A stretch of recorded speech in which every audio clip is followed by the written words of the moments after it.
I don't have a genetic history of hair fall, मेरे dad के भी अच्छे खासे हेयर थे, but then I started this alopecia areata अलग अलग जगह। वो ऑटोइम्यून था या स्ट्रेस रिलेटेड था, because when it happened I remember that I was making this clinic and it was stressful time, and उसी समय वो चीज डेवलप हुई थी and I got like 6-7 patches. So I use minoxidil initially every day, then I taper down to, क्योंकि उसे dandruff बहुत हो गया था मेरे को। सो मिनॉक्सिडिल का प्रॉब्लम क्या है कि जब भी लगाता हूँ बहुत डैंड्रफ हो जाता है, इरिटेट्स द स्कैल्प। हाँ इट इज स्कैल्प। तो अब मैं वीक में एक बार लगा रहा हूँ and you gave me some medication, I forgot the name, Tofacitinib. हाँ Tofacitinib, JAK inhibitor. I took that and it was all right.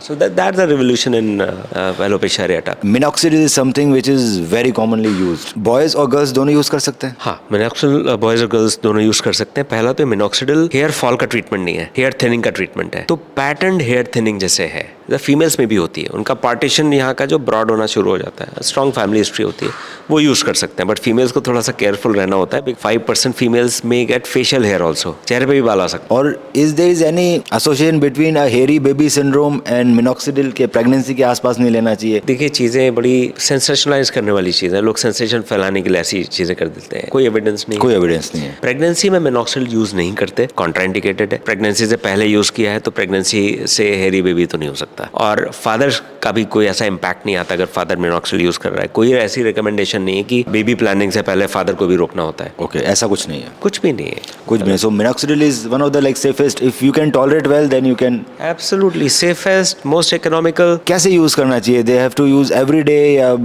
Alternate day? What is go to regime? Ideally minoxidil तो daily use करना चाहिए। और अगर इतना dandruff हो रहा हो तो क्या करे इंसान? डेली शैम्पू करिए, clean it every day. So basically I started using minoxidil और मेरा पूरा टी शर्ट भर जाता था, it was big big flakes coming, छोटे मोटे भी नहीं। So then what is the treatment of that? Scalp को क्लीन रखें, washing at least twice in a. तो इसमें मतलब यहीं पे डॉक्टर का रोल होता है। First of all we'll see what kind of scalp is there, accordingly will give you the formulation of minoxidil. अब मिनॉक्सिडिल के बहुत सारे फॉर्मुलेशंस हैं, अल्कोहलिक भी है, नॉन अल्कोहलिक भी है, एक्वस भी है, कुछ जेल बेस्ड भी है। तो स्कैल्प की स्किन को देख के हम डिसाइड करते हैं कि आपको कौन सा फॉर्मूला सूट करेगा।